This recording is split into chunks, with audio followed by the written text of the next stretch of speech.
Cup গরম চায়ে চুমুক দিয়ে দিনটা শুরু করতে আমরা সবাই ভালোবাসি। কিন্তু কখনো কি ভেবে দেখেছেন আপনার হাতের এই কাপটির গল্প ঠিক কোথা থেকে শুরু হয়েছিল? সেই রূপকথার মতো গল্পটা লুকিয়ে আছে সিলেটের বুক চিরে জেগে ওঠা মালিনীছড়া চা বাগানে।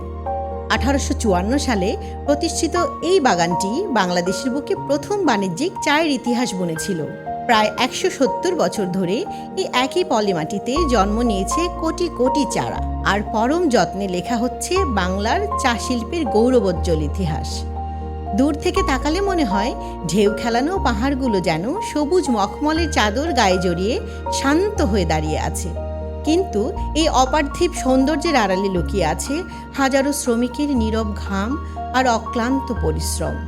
প্রতিদিনের ভোরের আলো ফুটতেই পিঠে ঝুড়ি বেঁধে বেরিয়ে পড়েন চা কন্যারা।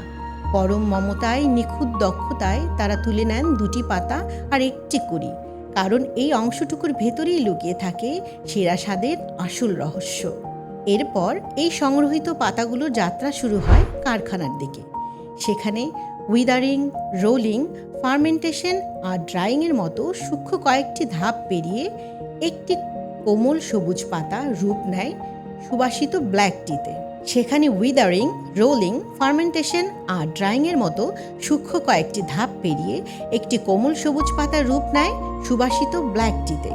সেখান থেকে মালিনীছড়া চায়ের সেই চেনা স্বাদ ও সুঘ্রাণ ছড়িয়ে পড়ে দেশের আনাচে কানাচে কিংবা সীমানা পেরিয়ে বিশ্বমঞ্চে। অথচ কাপের পর কাপ চায়ের যে তৃপ্তি ছড়ায়, সেখানে চা পড়ে যায় সেই মানুষগুলোর আজীবনের দুঃখ দুর্দশা আর বেঁচে থাকা নির্মম সংগ্রামে। আজও প্রতিদিন দেশের নানা প্রান্ত থেকে পর্যটকরা ছুটে আসেন এই সবুজের মহাসমুদ্রে অবগাহন করতে। পড়ার টেবিলে, টিএসসির আড্ডা কিংবা যে কোনো এক জরাজীর্ণ চায়ের টং থেকে কেউ কেউ চলে আসেন শেকড়ের টানে ইতিহাসের ঘ্রাণ নিতে। 1.5 শতাব্দীরও বেশি সময় পেরিয়ে মালিনীছড়া আজও স্বমহিমায় মাথা উঁচু করে দাঁড়িয়ে আছে। সে কেবল বাংলাদেশের চা শিল্পের আদি শেকড়ই নয়, সিলেটের চিরসবুজ সৌন্দর্যের প্রতীক এবং আগামী প্রজন্মের জন্য এক জীবন্ত ও মুখর ইতিহাস। প্রান্তিক কণ্ঠস্বর, সিলেট।